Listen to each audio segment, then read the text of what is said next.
hindi naman lingid sa ating kaalaman na talagang galit na ang ating presidente, na sukdulan yung galit, maluha-luha nung in-interview siya sa huling podcast niya at sinabi niya talagang malilintikan talaga yung mga buhaya na may kasalanan sa pagkulimbat ng kaban ng taong bayan.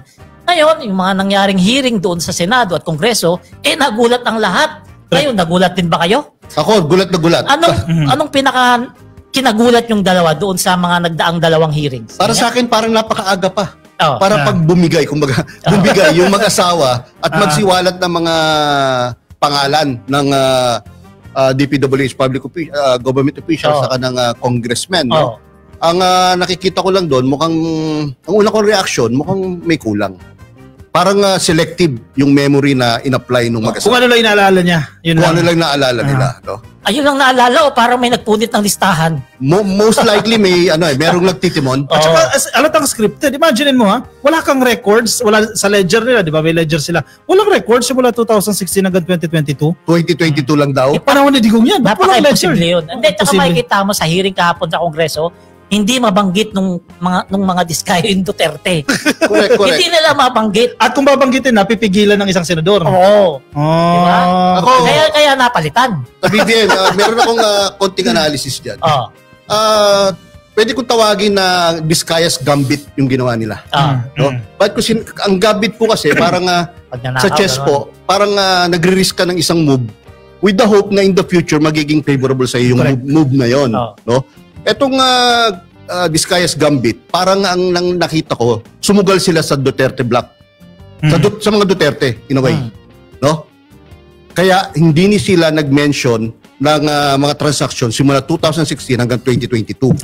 At wala ring pinangalanan ng mga senador na alam naman natin na merong involved na mga senador. Sigurado, tiyak na tiyak. No? So yun, kumbaga sumugal sila sa mga Duterte ngayon, no? With the hope na in the future, magkakaroon sila ng kalayaan. Feeling ko iniisip nila dyan kailangan nila ma-establish na we are not the most guilty. Para makapasok sila doon sa Witness Protection Program, ma-absuelto sila. Pero, syempre, isa sila sa mga nagulat nung hearing doon sa Senado.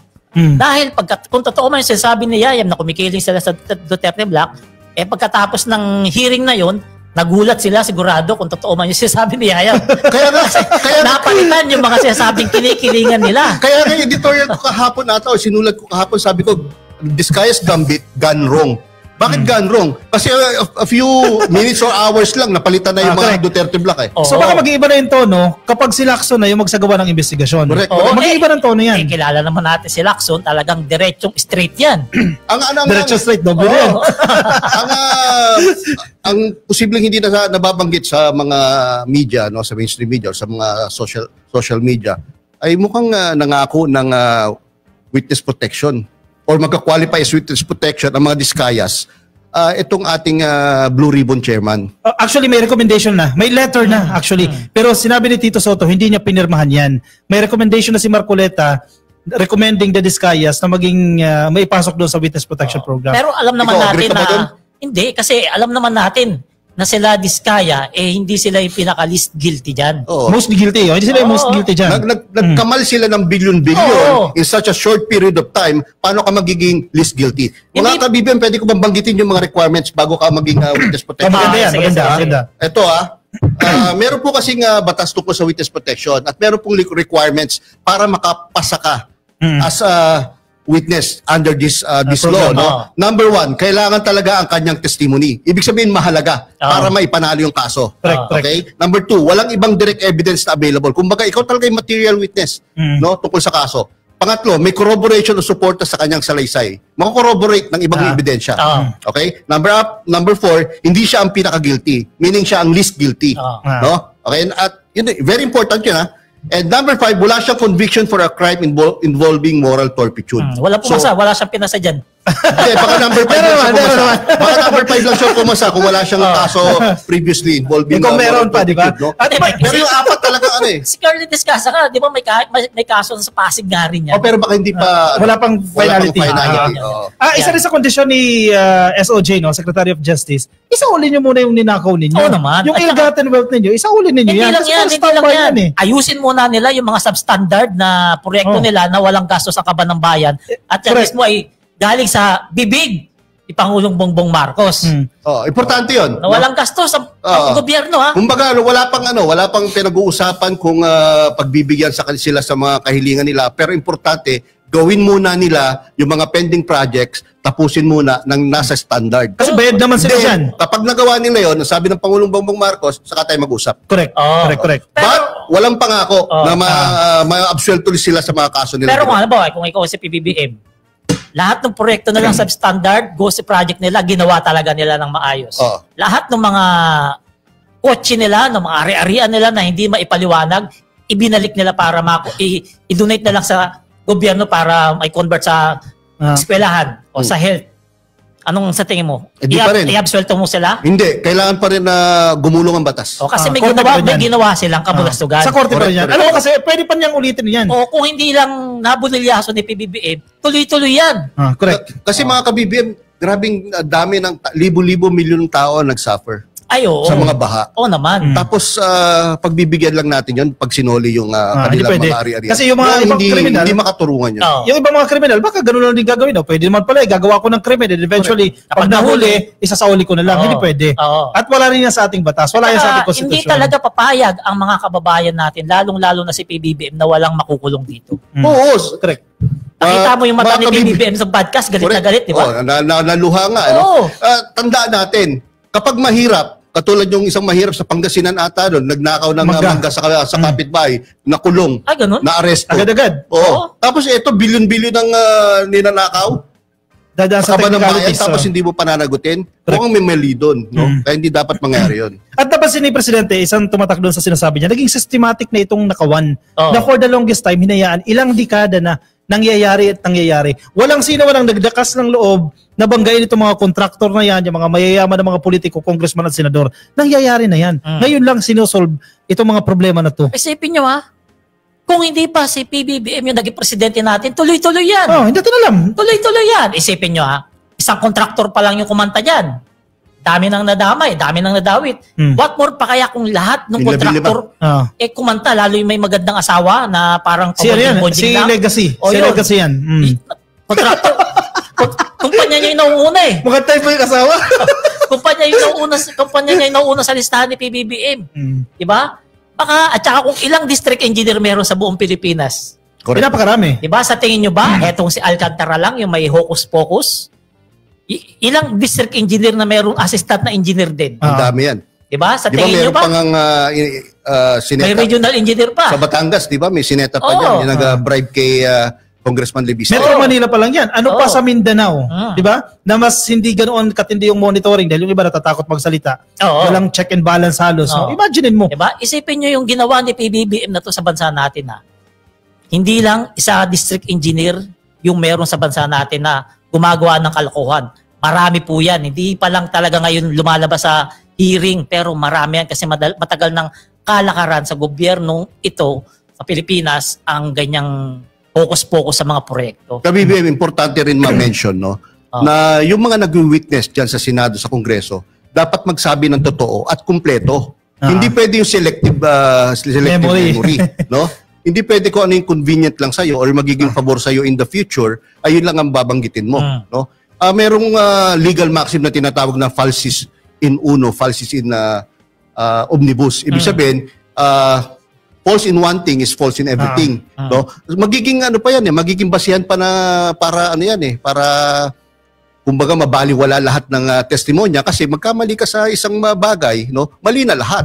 Kung hindi mo isasama lahat ng detalye ng nalalaman mo, pwedeng gamitin niya ng mga kakasuhan. Correct. Para madepensa yung sarili nila para mapawalan sala sila. So mali yung ganung So kung ikaw ay may selective memory ka, sasabihin mo siya involved dyan pero wala kang ebidensya, di ba? And then later on babawiin mo yung testamento mo para mapababa yung kaso. Paano yung credibility mo, di ba? Correct. So sa mga nanonood din sa atin, kailangan maging discerning din kayo. Kasi sa isang statement, posibleng masira yung reputasyon ng isang politiko. Halimbawa, pwedeng si presidente yan, pwedeng si speaker yan, or kasi namang politician yan. Sa isang statement, judgmental na agad tayo, di ba? Pero suriin ninyo, sino yung nagsasalita? Credible ba siyang magsalita o madalas siyang nagsisinungaling? Yan yung sinabi ni Vico Soto. Correct. Na napakasinungaling ng mga diskaya. Tama, tsaka tama rin si PBBM na hindi porket ni-name drop, maniniwala na kayo. Kailangan may ebidensya gaya nung picture ni Jinggoy. Tsaka yung text message. Alam niyo kung bakit nasabi ni Vico yon? And in fact, hindi lang si Vico, pati yung tito niya, si Tito Soto, sabi niya, maraming inconsistency, maraming kasinungalingan. Why? Sabihin ba naman na 2 to 3% lang daw ang kanilang kinikita? Ang maximum daw ay 5%? Imposible. Palugi, makikipagbid ka, tapos palugi. Oo, hindi ka makakapagkamal ng bilyon-bilyong kita o ari-arian. Pero kung ang iyong kinikita ay maximum na 5% lang. At di ka makakabili ng payong na may kasamang Rolls Royce. Correct. 42 million yun. Payong naman. Nagustuhan yung payong kaya bumili ng Rolls Royce worth 42 million. Pero ang pinakamahirap talaga tanggapin dyan, yung sa hearing na yan na nangyayari dyan sa Senado at sa Kongreso. Yung nalaman natin si Bryce, meron palang Ferrari at saka Lamborghini. Yung Urus ba yun? Lamborghini. Sahod niya 70,000. Talo pa tayo mga vlogger. Magkano ba sahod mo? Malalaki yung views. Diba? Pero sahod. Basta mas malaki doon kaysa kay Bryce. Pero kahit kalesa, hindi ako makabili. Alam mo kung magkano yung relo niya? Odomers Piging. Siguro mga 500,000? 100 million. Oh, grabe. Yung relo lang nung Bryce na yun? Oo. Tapos meron din siya Richard Mille. Richard Mille, 5 million, 8 million, 10 million. Napakamahal nun. Pero sinabi niya, ano lang daw, imitation. Kalokohan yun. Di ako naniwala imitation. Kaya nga tuloy, sabi tuloy ni, sino ba nagsabi? Senator JB Ejercito. Ano daw ibig sabihin ng RM? Sabi ni Bryce Hernandez, Richard Mille. Anong sabi? Sabi ni ni JB Ejercito? Ano ba sabi niya? RM? Relo ng magnanakaw. At saka nakakapagtaka. Sabi niya, kapag nagdi-deliver daw ng pera sa kanila, nakabox ng Lucky Me, di ba? Noodles, hindi niya raw ginagalaw yan. Imposible yan? Imposible na hindi ka papartihan ni Alcantara dyan. Linisan na kasi ito eh. Kanya-kanyang linis na sila eh. Sinasalba na nila yung mga sarili nila. Alam mo, pinakamaganda lang nangyayari dyan sa hearing na yan? Kanya-kanya silang laglagan, kanya-kanya silang hila ng buntot, kanya-kanya silang salba ng sarili. Correct. Di ba?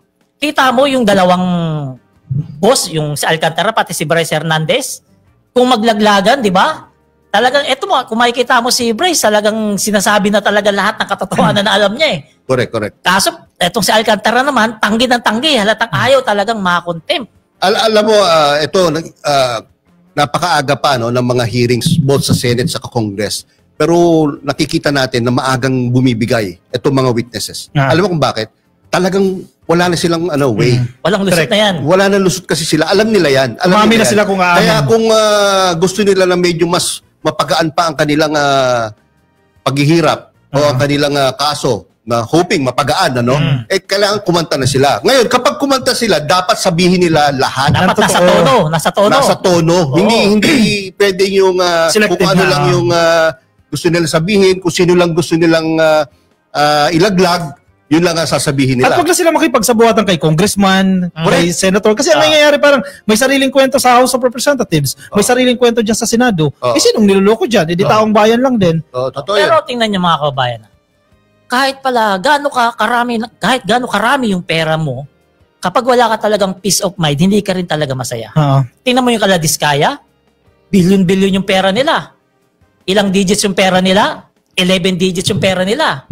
Pero sabi nung Curly Diskaya, pinag-uusapan na yung pamilya nila sa misa, nagsimbahan, yung mga kapitbahay nila, yung mga taong bayan, sila ang pinag-uusapan. Kasi kahit nga marami kang pera, hindi pala kaya lahat aregluhin ng pera mo. Maganda yung sinasabi ng presidente doon yung name dropping. Ano ba, mga public officials yan. Lalo na kapag top ranking ka, magpapapicture sa'yo, pwede nang gamitin yan.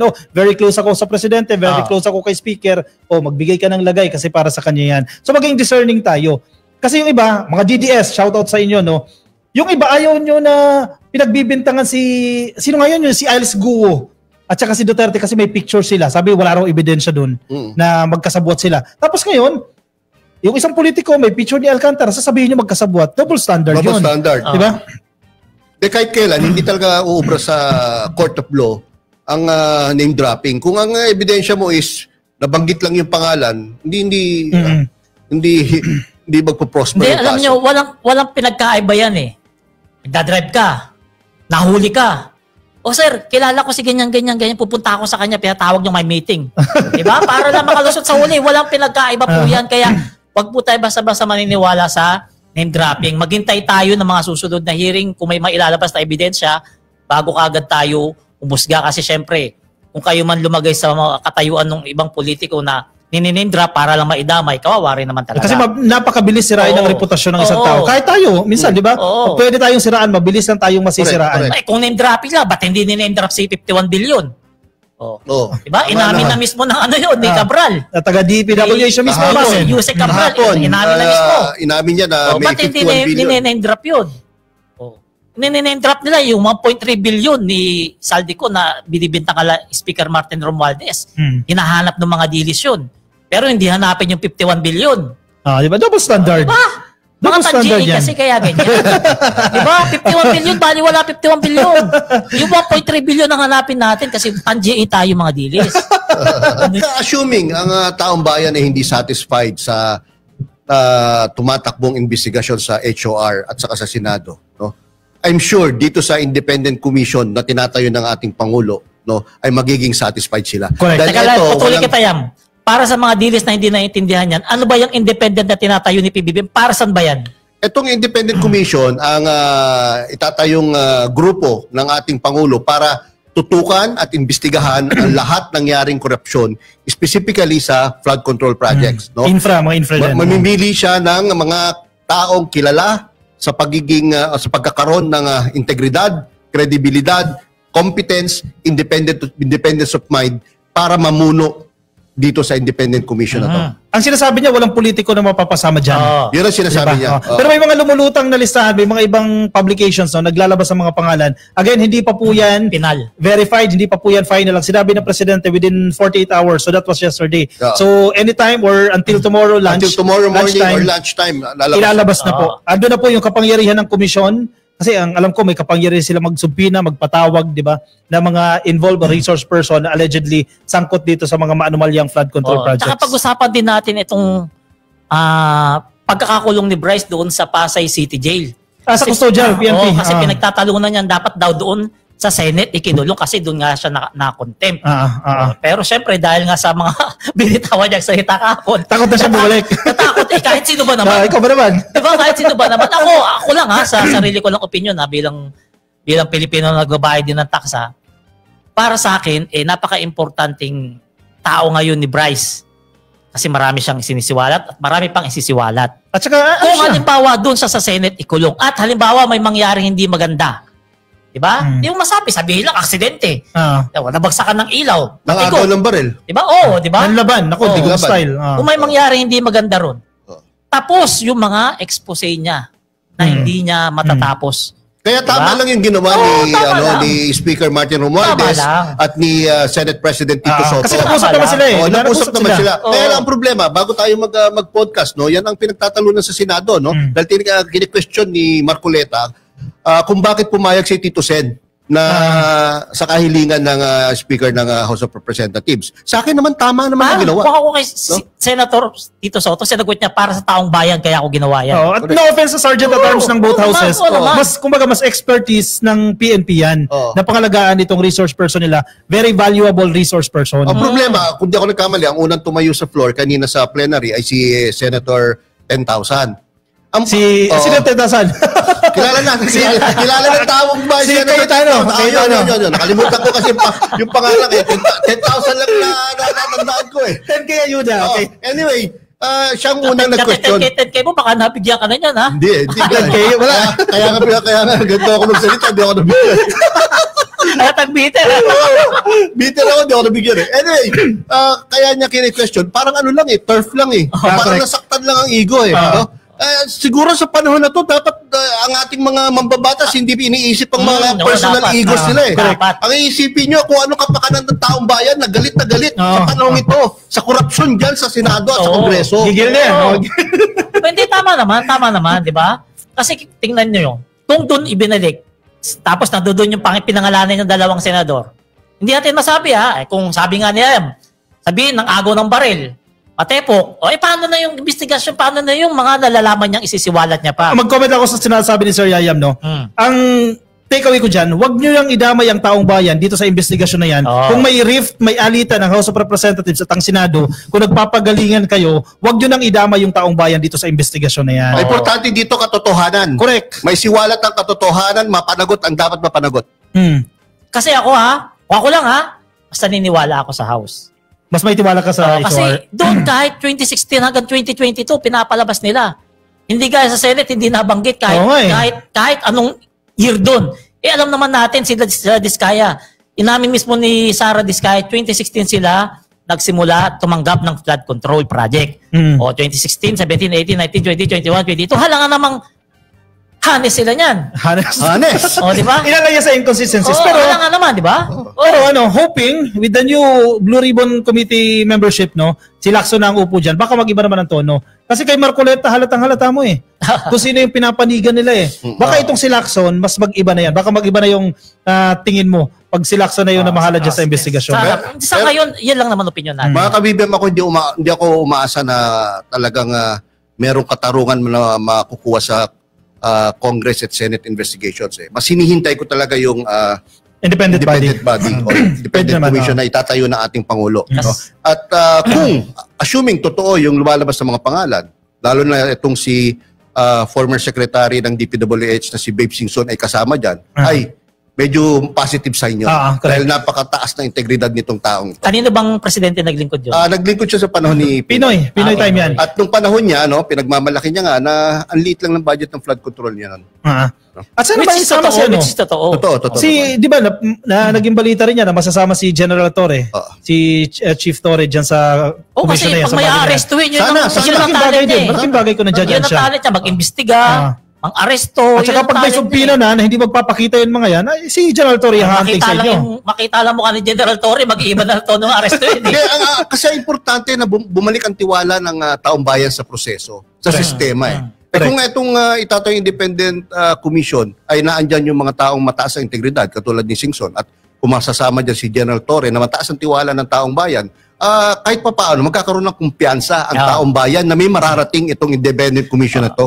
So hindi sila yung magiging impatient o nagmamadali sila na magkaroon agad ng kulong or pag-aaresto. Kasi may susundin kasi due process yan Kaya hindi talaga ganun kabilis o kadali Saka kung hindi ako nagkakamali dyan sa independent commission na tiyatayo ni PBBM, kahit senador at congressman pwedeng ipatawag dyan. Dapat. Kasi walang walang bias. Kasama yun sa powers na ibibigay doon sa commission. Yun yung boses ni PBBM at ng taong bayan yung independent commission. Kasi sa independent commission, gusto ko masama lahat. Para talaga hindi pa marisan itong mga taong to. One, sinulat ko mga contractor na gumawa ng ghost projects o nag-shortcut ng trabaho. Correct. Okay? Number two, mga halal na opisyal na nagpasok ng insertions at kumita sa kickbacks. Number three, mga opisyal ng DPWH na nakapag-facilitate at nagtago ng anomalies. Number four, inspecting engineers na pumirma sa non-existent o substandard projects. Number five, mga COA auditors na nagbulag-bulagan. Okay? Number six, mga bank officials na nagpasimple ng kahina-hinalang transaksyon. Nag-allow ng mga kahina-hinalang. Imagine 240 million worth of check or collection na i-encash nila. Lalagay lang sa box? Red flag yun Kasi kung mayroong mga bayaran, especially sa corporate setup, dapat check-check lang yan or fund transfer Kapag ang bayaran o ang withdrawal ay daan-daang milyon at cash, red flag yun. Dapat naki-question yan lang ng bangko yan. At nakikita ng AMLC at Bangko Sentral ng Pilipinas. Dahil dyan sa sinabi mo ka, BBM Yaya. At pangpito pa, sige. Mga dami corporations o individual na nagsilbing tagapagtakip ng mga korap. At nagbebenta ng mga licenses. Nagpapagamit ng mga licenses. So yan po, yung pito na sana dapat makasama sa pag-iimbestiga ng Independent Commission. At dahil dyan sa mga sinabi mo na yan, marami na ngayon mga empleyado ng bangko, ng COA, na involved dyan, kinakabahan na. Madadawit sila Anytime pwedeng mabanggit yung pangalan nila. Kasi naging sindikato talaga siya At alam mo naman, kung hindi kapag nabanggit yung pangalan mo dyan, sunod dyan, invitation. Doon sa Independent Commission, mas maganda doon pag-usapan niya sa Independent Commission kasi ang hearing dyan sa House of Representatives at sa Senado, may pagka nagiging grandstanding nagpasikatan lang si politiko lang ang sumisikat. Hindi ba natin, eventually, makakalimutan after a week, after 2 weeks, wala na.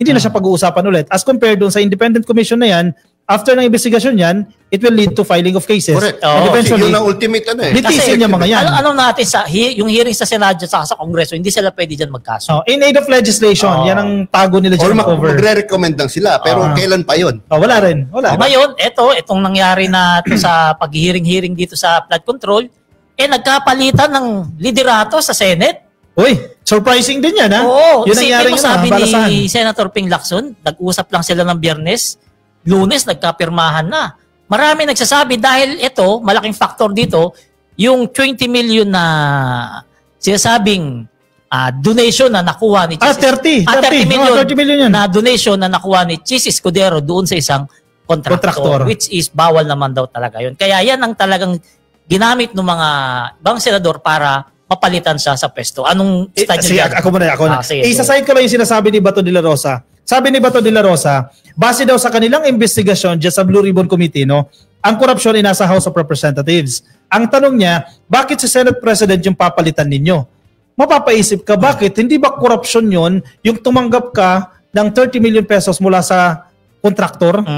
Donasyon daw yun, hindi korupsyon. May direct violation yan sa tawag dito, election rules. So nakakatawa yung si Bato. Bakit protektado mo si Chis Escudero? Malinaw na malinaw yan. Mismo yung nag-donate yung contractor, umamin, and it was also verified sa COMELEC na nagbigay ng salapian. Saka papatawag ba yan ng COMELEC Chairman Garcia kung hindi bawal yan? So may problema dyan sa Senate at good thing na nagkaroon ng balasahan. Tama lang talaga para sa akin na si Senator Tito Soto na yung mawak dyan. Kasi maraming nabuhayan next year kapag pumasok na naman yung impeachment. Maraming nabuhayan dyan. Baka nga hindi na umabot yung next year Baka sakaling swertehin, hugutin. At ma-reverse ang decision ng Supreme Court dahil sa, alam niyo naman, talagang binatikos ng yung kanilang nakaraang decision, Baka naman maliwanagan sila ang mga justices at i-reverse ang kanilang decision. Pag ni-reverse ang kanilang decision, walang ibang dapat gawin ang Senado ngayon kundi sundin ng Supreme Court. Naka-archive lang naman yan pull out lang yan Kasi kilala naman natin si Tito Soto, si Ping Lacson, gusto lang nila marinig ang katotohanan ng taong bayan. Wala naman silang kinakampihan dyan. Marinig kung ano ba yan, kung ano ba yun, kung ano ang katotoo, kung ano dapat malaman ng taong bayan, patungkol dyan sa impeachment na yan. Yun ang gusto nung mga senador na pumalit ng mga matitino. Ang nakakatawa lang, may nabasa akong balita, kasi Amy Marcos parang nagrereklamo siya, hindi raw sila na-consulta. Konti lang sila ba't sila konsultahin? Surprise! Siyam lang sila, siyam. Surprise! Ganun talaga yun. Nature talaga sa Senado yan. Ba't mo isasama yung mga kalaban? Nakakunti lang sila Ichapera sila. Nag-meeting agad di ba? Nag-meeting agad sila. Ang matindi pa dyan, walang sila ng committee lahat. Lahat nung minority block. May mga natanggal sa kanila. Isa pa yung health and demography. Isang napaka-importanting chairmanship yan dyan sa Senado. Kainin ba yun? Si Bongo kasi may hawak niyan. Naku, hindi niya na magagamit yung malasakit yan. Wala na, nakairisa ang Ontiveros na. Kasi marami nagsasabi, hindi ako sa comment section ng mga post yan, ginagamit daw ni Senator Bongo yung pagiging chairman niya sa health and demography. Health and demography ginagamit daw para syempre, alam mo naman. Magpatuloy yung kanyang may balak daw yan na tumakbo. Para magpatuloy yung kanyang pamamayagpag using Malasakit Center. Yes. Correct. Ngayon, ito ang kagandahan niyan mga ka-BBM. Si Risa Hontiveros, Senator Senri, ay may balak tumakbo bilang presidente sa 2028. Si Bongo mukhang nagbabalak din tumakbo. So ngayon, kung si Senator Risa Hontiveros ang chairman ng Senate Committee on Health, di ba? Siyempre, hindi niya papayagan makaporma to si Bongo. Maglaban-laban na sila dyan. Diyan malalaman kung sino pinakamagaling sa kanila maglaro ng chess at saka ng dama. Di ba? Very successful visit ng ating first couple sa Cambodia kung saan merong pinirmahan ata 5 private contracts tungkol sa negosyo at 3 government-to-government contracts. Grabe. Malaking tulong dito sa ating bayan yung mga development sa visit ni PBBM. Kasi ibig sabihin yan, dagdag trabaho. At isa rin sa highlights, yung pagbisita ng ating presidente ng first couple at ng delegasyon ng Pilipinas, yung pagtatayo ng Migrant Workers Office dyan sa Cambodia. Kasi kung may mga concerns yung ating mga kababayan dyan sa Cambodia, marami sila dyan may malalapitan agad sila. Kung di ako nagkakamali, 7,000 Filipinos ata ang Dami nasa yan. Cambodia. Dami Madami-dami yan. yan. Kaya nararapat lang na magtayo ng office dyan ng ating DFA. Kasi kung inyo matatandaan, no, marami tayong mga kababayan na nabibiktima ng mga sindikato. Di ba, mga scam syndicates, nare-recruit sila dyan. In fact, may mga nare-repatriate na tayo. Ayan ata human trafficking. Correct. Kasi uso yan dyan. Thailand, Myanmar, Cambodia, magkakatabi yan eh. Correct. Uso yan dyan, lalong-lalong sa Myanmar, ginagamit na entry yung Thailand, yung dulong-dulong ng Thailand para makapunta po sa Tapos tatawid ka lang, di ba? Tapos sa surrogate mommies, no, pinagbebenta. Talagang uso yan dyan at marami tayong mga kababayan meron pa nga lumalabas yung video na tinotorture dyan eh. Kaya itong ginagawa ni PBBM talagang malaking tulong sa mga kababayan at OFW dyan. By the way, mga kabiben, ito ay state visit. State visit. Ibig sabihin, ang nag-imbita ay ang Cambodia at ang gumastos ay ang Cambodia. Para alam ng mga dilis. Kasi sabihin naman na bisita-bisita, gastos ng gastos. Hindi po, kasi ito po, bilang state visit, no, meron po classification kasi ang pagbisita ng ating mga dignitary sa ibang bansa. Ganon din yung kay Pusit, state visit. Yun. Mali yun, talaga yun. Ang gumagastos niya, personal naman daw. Wala naman gastos daw. Ang personal. O sige, kunyari, naniniwala kami ha. Sige. Kunyari lang. Ilan po sa mga agreements na napirmahan po sa pamagitan po ng dalawang bansa? May sa larangan ng aviation, di ba? Sa ngalan ng security and yung mga training din, no, sa academy, may mga partnerships din po yung mga eskwelahan dyan at dito sa Pilipinas, dyan sa Cambodia.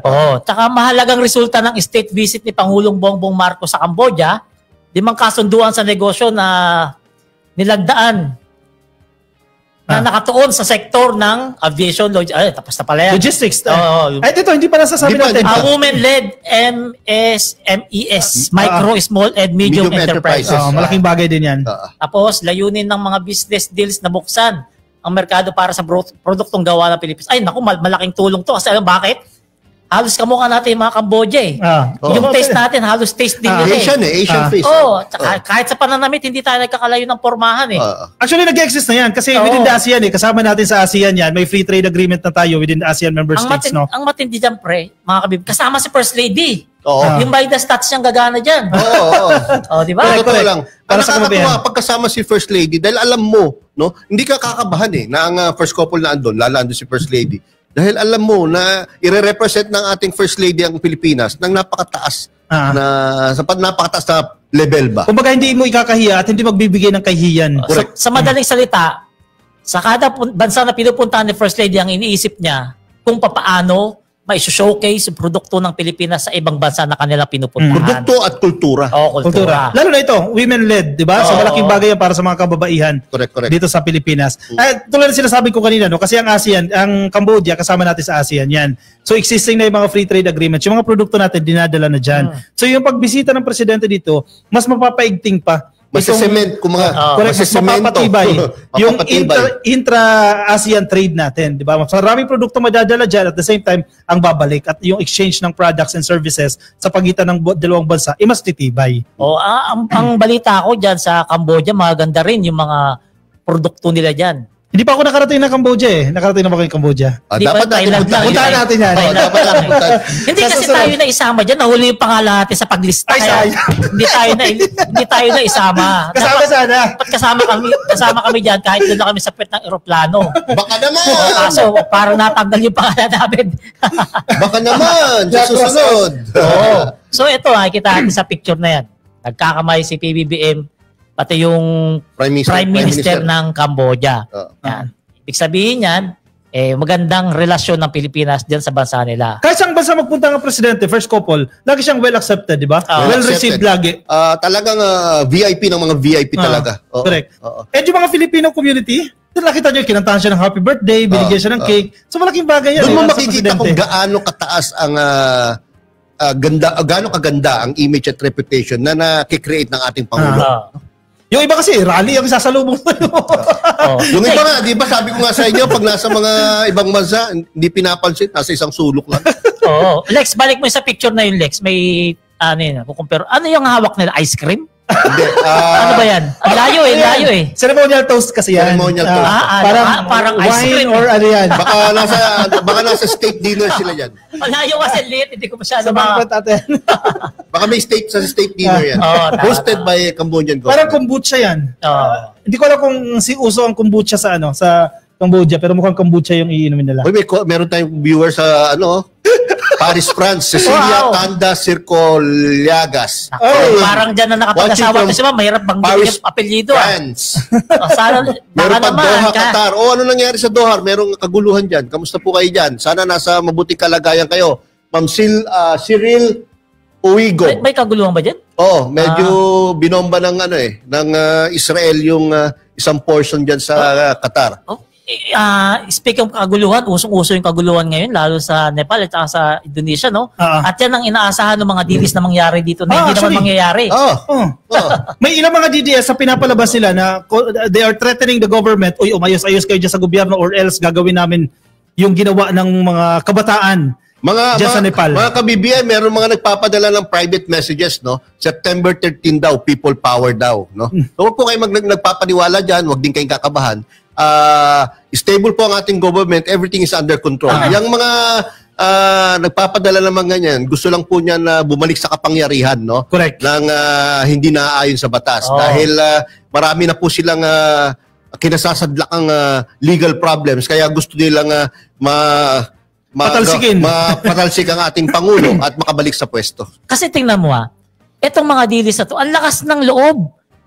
Mag-schedule ng mga sinasabi ng rally, September 13? 13 daw. 13. Ang lakas ng loob. Wala na nga lang kayo 200.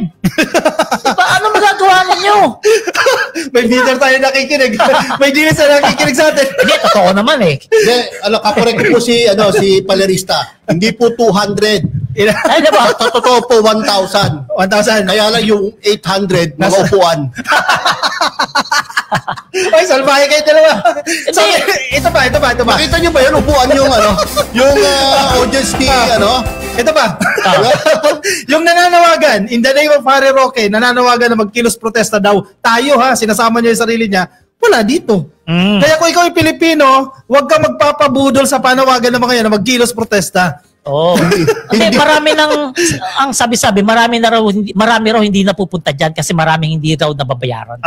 Magkaiba po ang nangyayari sa Nepal sa Pilipinas. Sa Nepal po, ang kini-question doon, ang kinagagalit ng mga tao, yung kinalang head of government or head of state, yung kanilang prime minister or presidente ay masyadong may lavish na pamumuhay. Mga corrupt. Dito po sa Pilipinas, hindi po ganon. Hindi po corrupt ang first family, ang first couple, hindi po corrupt. In fact, si Pangulong Bongbong Marcos po ang matapang na nagsiwalat ng mga korupsyon dito sa Pilipinas. Kaya napakalayo po ng pagkakaiba. Kaya huwag kayo maniwala Diyan sa mangyayari daw po sa atin yung nangyayari sa Nepal. Tama si Sir Yayam, malayong-malayo po yan. Tsaka isipin nyo imposibleng makisimpatya sa kanila yung majority ng Pilipino. Kasi yung majority ng Pilipino, busy. May mga trabaho. Hindi, busy. Abangan yung ginagawa ni PBBM na paglaban sa korupsyon na hindi nagawa nung dating presidenteng nabubulok sa kulungan ngayon. Correct ka dyan. At yung taong bayan, tumutulong sila sa pag-iimbestiga. Nag-iikot sila doon sa mga flood control projects kasi may may hint sila may listahan sila Bine-verify nila. Imbis na mag-rally, magsumbong na lang sila sa isumbong mo sa Pangulo. May kakahinat na pa. Di ba?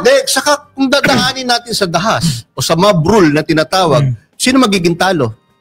Bayan din. Bayan din. Di ba? Dahil yung mga mayayaman, yung mga may kaya, kahit anong mangyari sa bansa natin, merong mga ipon yan. May panggasos yan. Punta lang ibang bansa yan. Kahit tumagal pa, kunyari magkaroon ng gulo at tumagal, meron sila mga pera, may pambili sila lang, punta lang sa ibang bansa yan, punta lang sa ibang probinsya yan na hindi magulo. Ano na sila, tahimik na buhay nila. Pero parang hindi rin. Yung mga may hirap na kababayan natin, meron ba silang matitigil yung trabaho?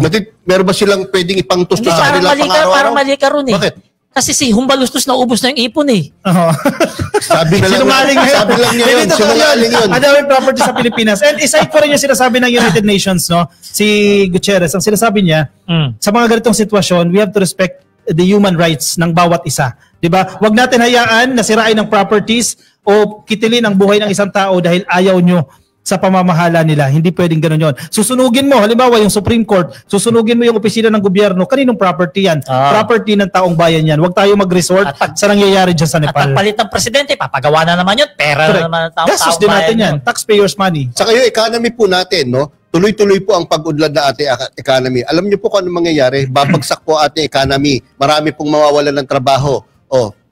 Sinong talo? Correct. Lugi tayo dyan. At saka ano pang hanapin nila kay PBBM? Lahat ng mga nakikita natin kay PBBM, hindi natin nakita sa mga nagdaang presidente, lalong-lalo doon sa nakakulong. Kasi tingnan mo si PBBM weak leader. Weak leader. Pero nilabanan itong korupsyon nang wala talagang sinisino-sino. Kahit kaalyado. Diba? Nakikita natin yung development. Kung hindi si PBBM naging presidente, malalaman ba natin kung paano yumaman sila Diskaya?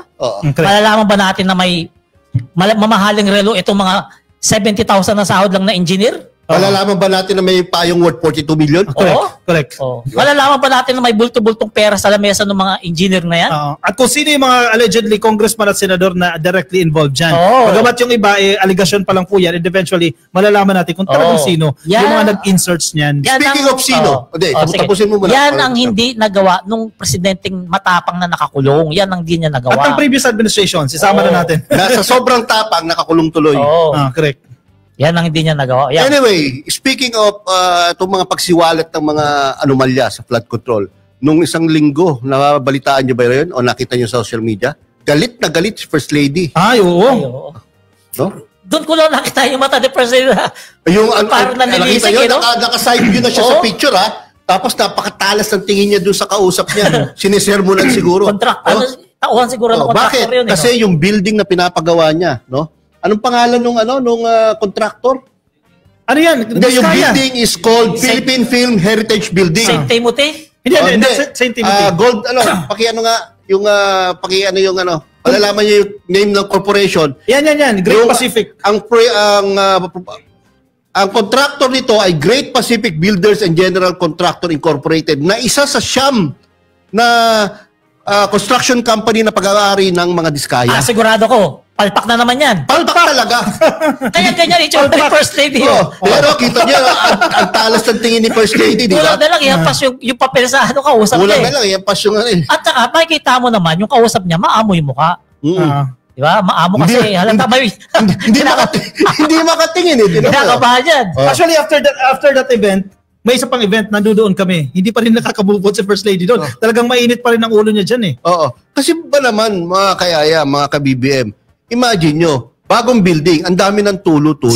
Tapos, bago? Bagong building. Tapos, nilagay sa report, completed. Correct. At ang masaklap niyan, inisyuhan niya ng certificate of completion para mabayaran. Kaya nga, yun nga. Ayan, completed ba yan, mga ka-BBM? Hindi, di ba? Alam mo, may sasabit dyan na engineer, may sasabit dyan na COA.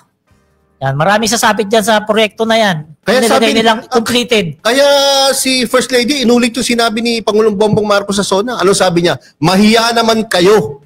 No? Tinanggalan nyo ng dignidad yung mga taong dapat mag-benefit sa building na yan. No? Mga artist natin, di ba? Grabe. Hindi ako nagkakamali yun. Si Director Jose Reyes, Tsaka si Secretary Amena, yung naka-side view na nakatalikod. Sa kaliwa, si Secretary Amena Pangandaman, no? Talagang pinuntahan nila yan, no? Personally in-inspect ni First Lady. Talagang dikit si Secretary Amena kay First Lady. Talagang gusto ni First Lady si Secretary Amena, Kasi alam niya nagtatrabaho ng maayos eh. Talagang very efficient din talagang diretso kasi yung trabaho ni Secretary Amena, kaya malapit siya sa First Lady. Parang si Secretary Vince Dizon yun eh. Paspas-karipas din yan. Malapit din kay PBBM. Sila yung dalawang pinagkakatiwalaan ngayon ng Pangulong Bongbong Marcos. Kaya sana, etong project na to, ayusin na habang maaga pa hanggat hindi pa masyadong mainit yung ulo ni First Lady. Alam ko, presidente na magpunta dyan. Gawin na. Dapat parang gawin. nakikita ko na 24 hours ngayong Baka malamang. Etong tao na to, tingin ko, payat na to sa stress ng ilang araw pa lang. Kaya isip. Pansinin ninyo, bakit ganoon ka-concerned yung ating First Lady? Kasi para sa kultura yan, magagamit yan ng mga workers natin sa creative industry. So, parang gagamitin nila. Diba, bayad na ng gobyerno yun para sila magamit. Iyan ang pinapangalagaan ng ating president, ng ating First Lady. At saka insulto yan, bago pa lang, may tulo ka agad. Di ba? May mga kalawang na nga eh. Papansin niyo ba lahat ng tungkol sa kultura, sa arts, no? Talagang sinusuporta ng First Lady. Meron nga lumabas, di ba, yung Manood Tayo? Alam niyo ba yun? Yung inaugurate MTRCB. tama. ini-encourage ng ating first couple na ang mga Pilipino manood uli sa mga sinihan. Correct. No? Tangkilikin yung sariling atin. Correct, mga pelikulang Pilipino. Kaya yung mahaba nilang, ano tawag ba doon? Promotion advertisement yan eh. Advertisement. Napakaganda, di ba? Nagkaisa ang film and television industry at gumawa sila na itong proyekto na to. Responsableng panonood yan. Tara manood tayo. Tara manood tayo. Campaign ng ng MTRCB, no? At suportado ng first couple, lalo na si First Lady. So itong maganda ritong pinuntahan ni FL na building, nangangahulugan lamang yan na hands-on si First Lady pagdating sa mga kultura ng Pilipinas kasi yan talaga yung pinopromote niya sa ibang bansa. And good thing, may kaaga pa yung ating presidente, si First Lady po yan, sa pagsisiyasat, pag-i-inspect kung totoong ginagawa yung mga projects na yan na pinupondohan ng gobyerno. Hindi yung gala lang ng gala, shopping lang ng shopping, kung saan bansa lang nagpupunta, wala ka nang ginawa. Tapos kunyari magbibigay sa pulubi, picture. Wala ka nang natulong sa gobyerno. Busy presidente ka pa. Kaya hindi ako hindi ako titigil na paulit-ulit sabihin at hindi ako mahihiya. Sabihin niyo na sip-sip ako. Nasabihin itong si First Lady Lisa Araneta Marcos is one of the best things na nangyari sa Malacanang. No, if not the best, no? For more than 36 years, no? Na tumatakbo ang Malacanang. Ngayon lang nagkaroon ng ganyang kagaling na dito mahalata mo na sinusundan talaga ni First Lady Lisa Marcos yung biyanan niya, no? Halata mo talaga no? Kung ano yung accomplishment, no? Kung ano yung yapak na hinakbangan ng kanyang biyanan, ganun din yung ginagawa niya. Kasi para din naman sa taong bayan yan. Para rin sa atin yung mga trabaho ni First Lady na yan. Napaka-importante kasi arts and culture, no? Yan yung tinatawag ng pagkakakilanlan. Identity ng Pilipinas siya, no? Pagkakakilanlan. At malaking industriya din siya, creative industry, napakalaking industriya niyan. Marami manggagawa yan. Halimbawa, gagawa ka lang ng isang pelikula, ilang employees yan? 200 plus yan. Sa actual production lang yan, may post-production ka pa dyan, may mga editor ka pa, may mga film showing pa. Sa theaters, napakaraming workers ko. Kinakailangan bigyan ng halaga yan. Ngayon lang during this administration ganyan katindi yung pagmamahal sa creative industry. Nakita niyo ba yung proyekto ni FL na Esplanade? Nakita niyo doon? Grabe, hindi mahulugan ng karayom. Grabe. Ang hirap na lang pumunta doon sa daming tao nagpupunta. Kahit weekday. Ang hirap maglakad kahit magpunta ka dyan ng Webes. Grabe, daming kasi. Nagpunta kami ng weekday. Daming tao. Kung di ako nagkamali, Wednesday ata kami Monday pala kami nagpunta. Ang daming tao. Ang hirap mag-parking. At saka maganda dyan, yung mga nagtitindas ng mga food stall, wala magkakapareho. Mahaba yung lalakaraw, puro pagkain. Parang yung dong ng South Korea. Yung mga micro-entrepreneurs nagkaroon doon. Ng trabaho. Nagkaroon sila ng negosyo, trabaho. Yung ibang países, bubuksan na rin daw. Malapit na rin daw matapos. Ang kinagandahan niyan, etong Esplanade ngayon, yung parang pambansang pasyalan ng Pilipino ngayon, dito sa NCR. Hindi na luneta, no? Hindi na yung Dolomite na nagsayang ng pera dyan. Dolomite. Na tatakpan kasi may kita dyan kapag nagtakip O di ba kapag nagbuhos ng panibagong Dolomite, may kita dyan. Correct. Diba? Na-dwarf nga yung Dolomite, no? In terms of project, yung usefulness, yung, di ba? Na-dwarf Parang naging ganito. Ito yung Pasig Esplanade, ito yung Dolomite, walang binatbat. Di hamak naman talaga na mas maganda sa Esplanade. Di ba? Sa Esplanade, pag nagpunta ka rin, nakala mo, nasa Paris ka, di ba? Sa Dolomite, pag nagpunta ka rin, parang niloko mo lang sarili mo na white pits. Hindi naman white pits Di ba? Parang kumain ka ng steak, no? Pero manok yan, pero pinaniniwala ka steak yan. White pits to, white pits. Pag ganun mo, lalaki ng butil. Nang isang araw ang ating presidente, nagpunta po dyan sa Siquijor. At alam niyo ang problema dyan sa Siquijor? Blackout, di ba? Usually 10 hours a day, 8 hours a day, blackout, walang kuryente. At ang supplier niyan noon, kumpanya din ng mga bilyar. Pinalitan ng presidente yan. At alam niyo kung ano nangyari? Na-resolve na. At ang maganda ngayon, sobra-sobra pa yung supply ng kuryente dyan sa Siquijor. Oy, thank you, Mr. President. Ang pinakamaganda dyan, napalitan yung inefficient na korporasyon. Correct. Na nagpahirap ng mga taong bayan dyan sa Siquijor. No? Dapat ganun. Dapat mabilis ang desisyon katulad ng ginagawa ng Pangulo. Actually, pinangako ng Pangulo ang pag-ayos ng kuryente dyan by end of the year. Pero hindi niya na hinintay yung end of the year. No? Nung nalaman niya na meron ng enough supply na manggagaling sa ibang korporasyon, no? Inimplement na agad. At sinipa. May video ba tayo? May video tayo? Ayan, kasi saan ka naman kasi na rin nakakita kahit naman tayo rito sa Manila Nagbabayad ka ng kuryente ng tama. Tapos hindi mo maramdaman ng tama yung kuryente. Oo. Diba? Tapos sisingilin ka lang sa electric. Pag 3 minutes ikot, 2 minutes patay. Putol-putol yung tulog mo nun. Hindi, ang hirap dyan, mga ka-BBM, oras ang tagal. 8 oras hanggang 12 oras. Katagal yung brownout ko? 10 hours. Kaya na yung negosyo sa Secure, talagang apektado talaga. Kung may halimbawa, may grocery ka, di ba? O may bilihan ka ng frozen goods, paano kikita? Masisira lang yan. Doon yung mga hospital. Correct. Na merong mga pasyente. Di ba? Napaka-importante na yung mga pasyente sa mga hospital ay convenient. So, kung walang ventilation, walang kuryente, walang aircon, di ba? Anong mangyayari sa kanila? Kawawa. So, ganito pala yung ginawa ni PBBM dyan, para ma-resolve yan. Nagpatayo sila, mabilis ang pagpapatayo ng bagong planta sa tulong ng DOE, NEA at ERC. 3 bagong diesel power plants ang itinayo sa mga bayan ng Larena, Siquijor at Lassi. Sa record. Wow, napakabilis. Ito temporary lang ito. 1 year muna ito kasi yung kontrata nila dyan 1 year. And then i-bid out po yan para sa 15-year na agreement para mag-supply po ng kuryente. Pero ang asahan ninyo dyan, hindi na mangyayari yung nangyari sa kumpanya ni Villar, di ba? Kasi ang presidente nakabantay na dyan. Actually, may mga nagko-comment din, sana sa buong parte ng Pilipinas, huwag kayong mag-alala, yan po yung hangarin ng ating presidente. Lahat ng lugar sa Pilipinas ay may access sa maaasahan, reliable na kuryente. Kasi malaki po ang naitutulong sa pagpapalago ng ekonomiya ng sapat na supply ng kuryente. Itong problema sa Siquijor, hands-on talaga rito yung ating Pangulo, no? Isipin mo, pinupuntahan niya talaga yan para alamin kung anong development dun sa pinagawa niya mga planta, no? Mabilis, no? Kaya tuwa yung mga residente dyan, pansinin mo lang, di ba? Tinan mo, lahat sila nakangiti. Siyempre, may electric pan na Hindi na magtitiis sa init. Kaya po yung mga turista na gusto pumunta sa Siquijor, pwede na pa kayo pumunta sa Siquijor at meron ng kuryente, ang mga resorts, ang mga establishments dyan. Ngayon, sa mga nagsasabi, baka maubusan ng kuryente. Hindi po kasi sapat po ang reserba ng kuryente.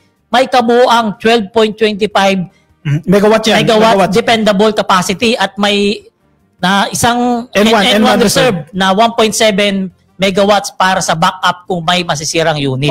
Okay yan So, sa madaling sabi, hindi agad-agad mawawala ng kuryente. May pumalya man yan, may paghuhugutan pa. Sapat ang supply at may reserba pa. So, eto tinuldukan nito ng proyektong ito ni PBBM, ng trabaho ni PBBM na to, ang malawakang blackouts dyan sa Siquijor na hinanaing ng mga residente at mga negosyante. Kasi paulit-ulit na yan Ilang dekada na nangyayari yan. May 10 years o 20 years.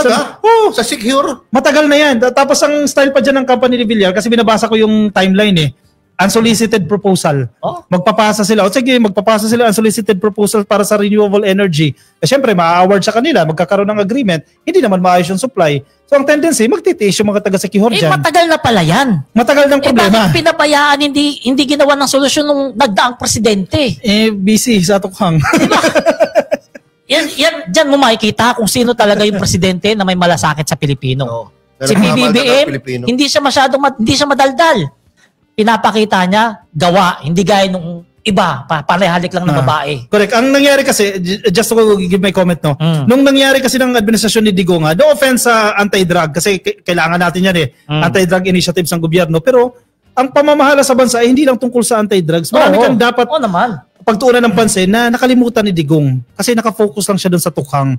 Diba? Halimbawa, supply ng kuryente, basic yan sana Kasi, kumbaga, langis yan sa ekonomiya, pinabayaan. Tsaka, mainit ulo mo talaga kapag brown out, no? Lalo na pag nagbablog ka, di ba? I-upload mo na, biglang nag-brown out. Tapos naka-laptop ka pa.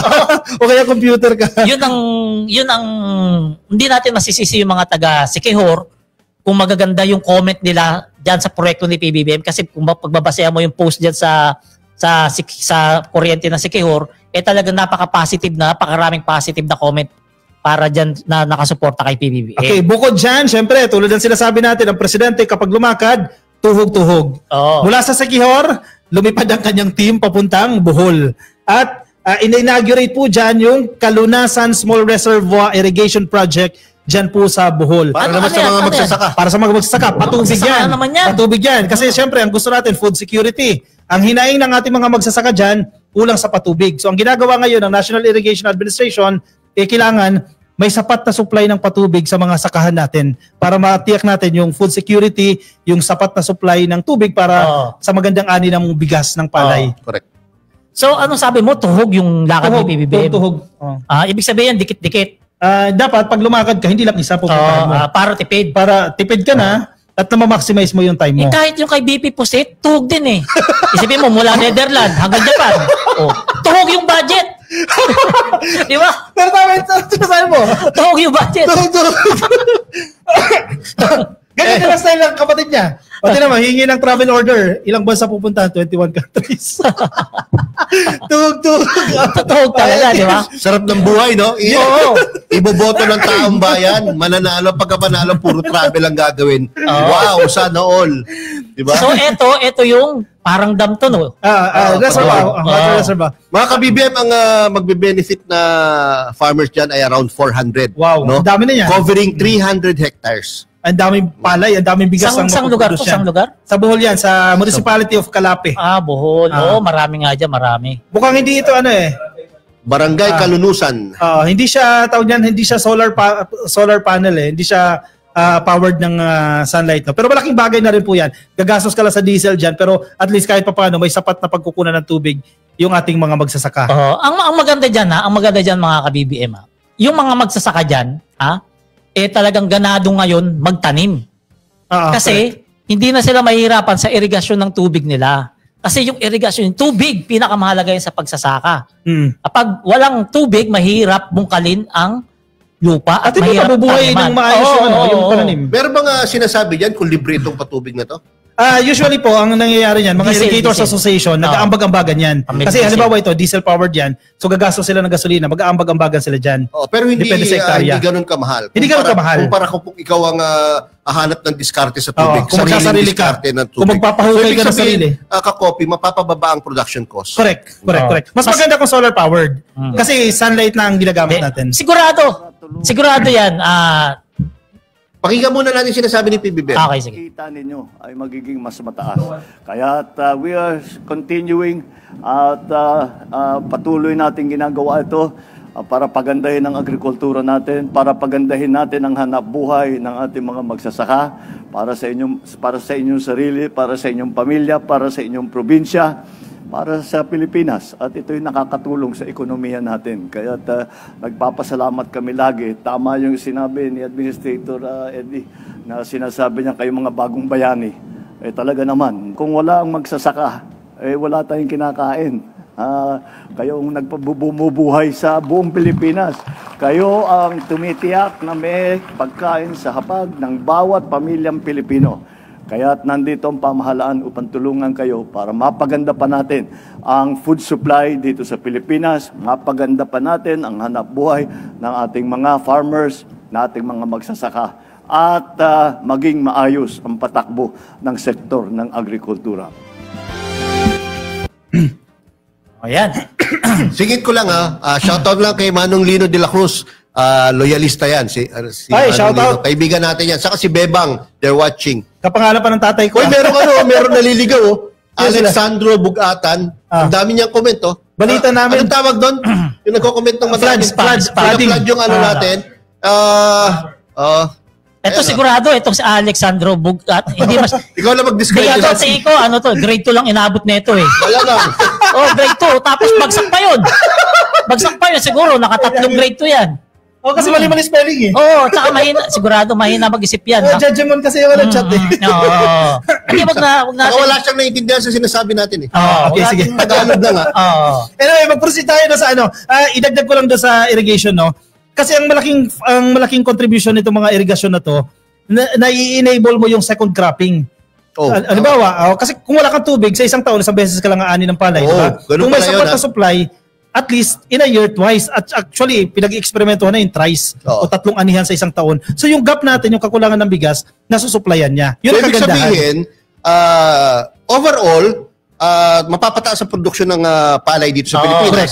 Tapos, individually, bilang isang farmer, tataas ang aking kita per year. Correct. Diba? Kasi mas madalas na. 2 beses ka na mag-aani Ganun naman dapat talaga.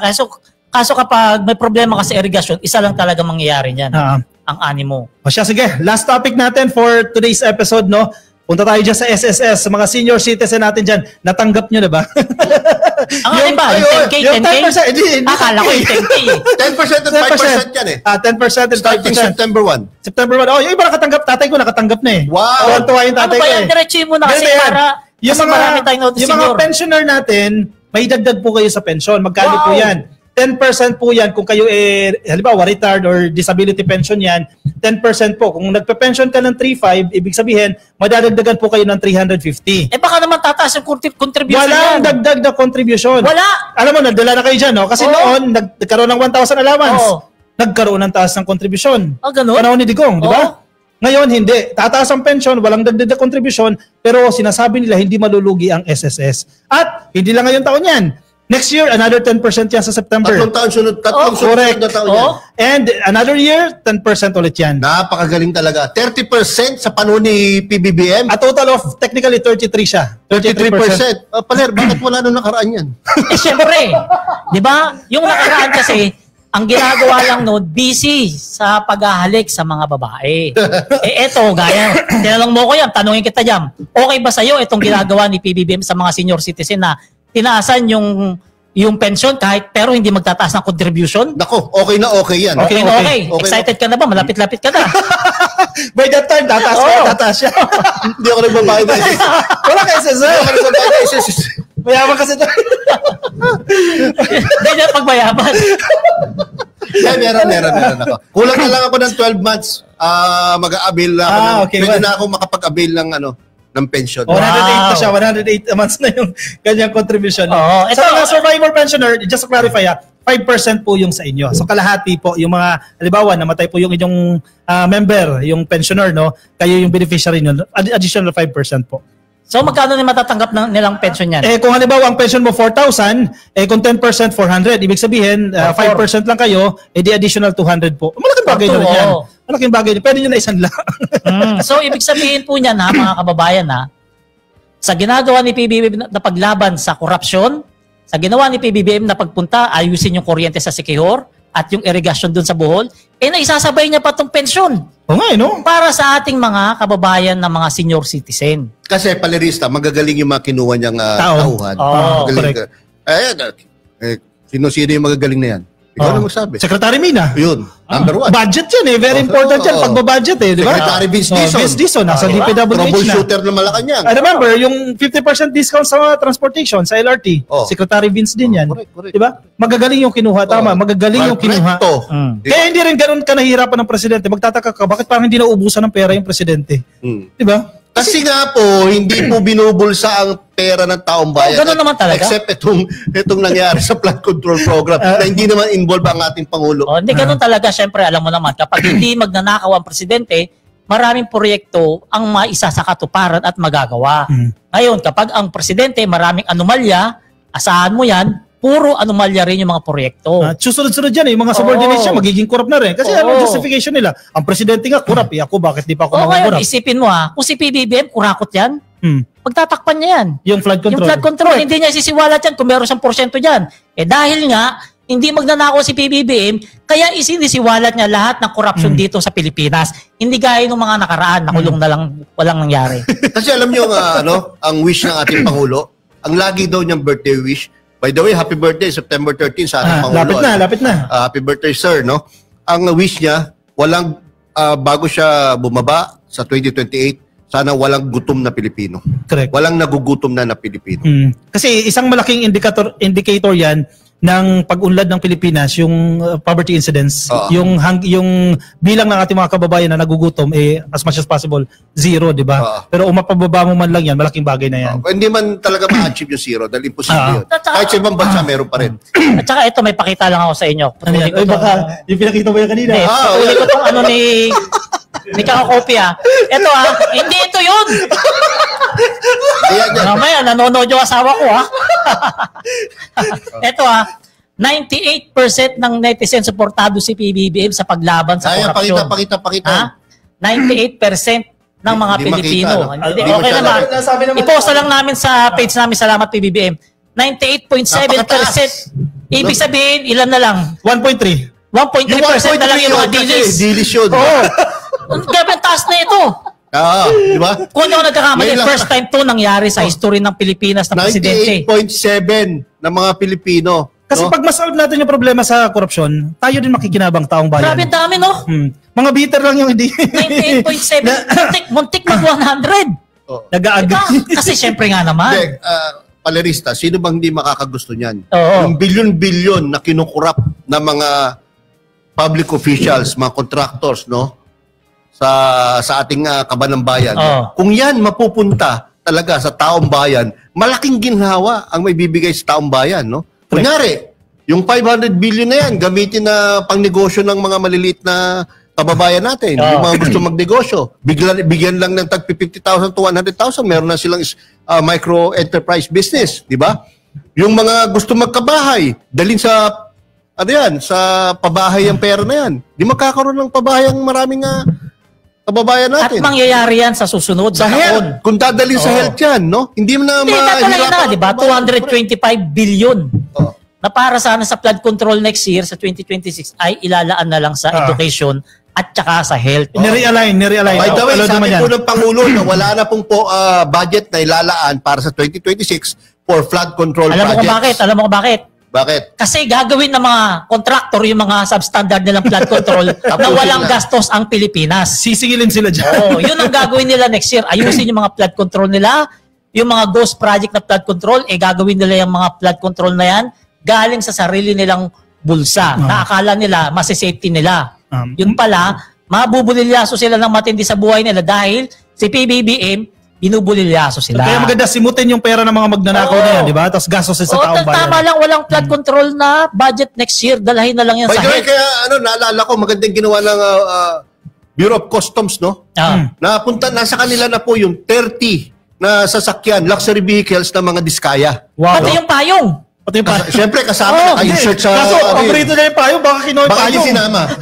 Kasi paborito na yung payong. So, 34 na luxury vehicles na mga diskaya nasa Bureau of Customs na. Ngayon, in-investigate na nila kung itong mga sasakyan na to ay nabayaran ng tamang buwis. Ngayon po, sa initial investigation nila, out of 30, 8 po ang walang dokumento. Naku po. So, ibig sabihin, may prima facie evidence na smuggled yung sasakyan. Naku po. Ano gagawin niya? Kukunin. Tapos yung 7, merong partial documentation pero walang proof of payment, certificate of payment. No? Tapos yung 14 ata, merong mga dokumento pero may mga hindi kumpleto pa rin. Alam mo, okay? So talagang binibigyan ng pagkakataon, dahil may due process ka tayo tinatawag, binibigyan ng pagkakataon yung mga diskaya para ma-present yung mga documents na kailangan nila i-present. Ngayon, kung hindi sila makapag-present ng documents, yun ang malaking possibility. Kumpiska yung mga vehicles na yan at kakasuhan pa sila. Ang masayang ngayon, nag-grab na lang si Diskaya. Hindi naman siguro. May bios ba? May bios. May bios meron ba silang mumurahing sasakyan. Pero nagpasabi na sila sa Bureau of Customs na kung meron man daw kakulangan sa pagbabayad ng buwis dun sa mga luxury vehicles na yon, willing daw silang bayaran. Hindi yun Pero yun nga, tama, dun pumasok yung sabi ng commissioner ng BOC na sabi niya, hindi ko mo mababayaran yan, ay mapapawalan sana sila sa paglabag sa mga batas. Paano na ipasok dito yan? Yun ang pinakamalaking tanong dyan. Yun din ang kagandahan doon. No? Hindi lang ang DPWH employees ang and officials ang iniimbestigahan ngayon. Pati yung mga empleyado ng BOC na nag-allow. Daming nadamay, no? Madami talaga madadamay dyan. Kaya importante nga independent commission eh. Para lahat ng tao mapanagot eh. Ang matindi dyan, baka madamay yung mga vlogger na nag-vlog sa kanya doon election. Yung mga kaibigan natin yun. Hindi naman siguro. Hindi madadamay. Sa mga kaibigan namin vlogger dyan na nag-vlog kay Diskaya ng election, baka mabanggit pangalan.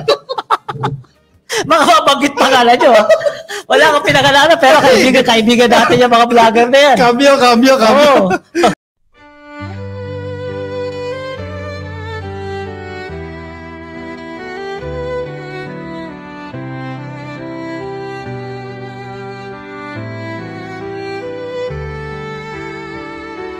Bawat hakbang, tinik ang iyong daan.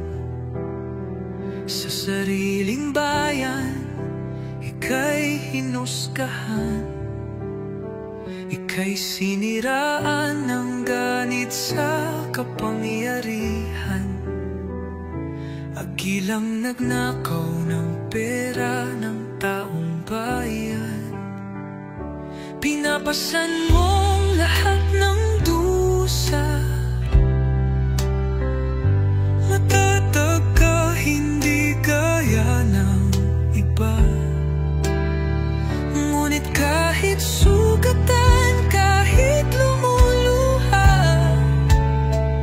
iniisip mo pa din kapakanan ng iba. Bongbong, hindi ka kailanman iiwan. Loyalistang hanggang dulo ay nandyan. Kasama mo kami sa lungkot mo at saya.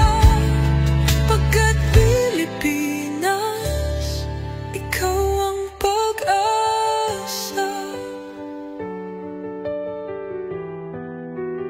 Sa laot ng unos, ikaw ay nag-iisa.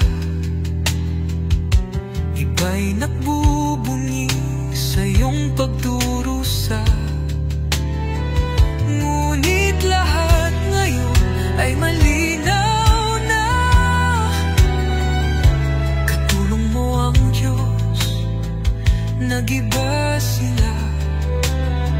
Ipinaglaban mo ang lahing sinumpaan. Nagkalat peking balita sa mamayan. Binabaliktad nila ang katotohanan, pero hindi na naig ang kanilang kadiliman. Bongbong, hindi ka kailanman iiwan. Loyalistang hanggang dulo ay nandyan.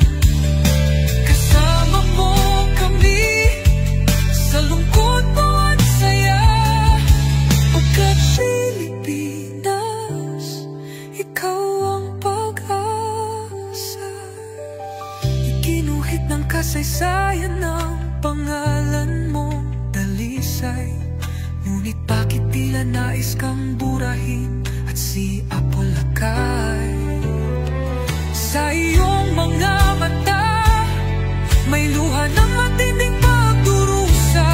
Ngunit sa puso mo, bayan pa din ang inuuna. Bongbong, hindi ka kailanman iiwan. Loyalistang hanggang dulo ay nandyan. Kasama mo kami sa lungkot mo at saya. Pagkat Pilipinas, ikaw ang pag-asa. Bawat hakbang, tinik ang iyong daan. Sa sariling bayan, ika'y hinusgahan. Ika'y siniraan ng ganit sa kapangyarihan. Hakilang nagnakaw ng pera ng taong bayan. Pinapasan mong lahat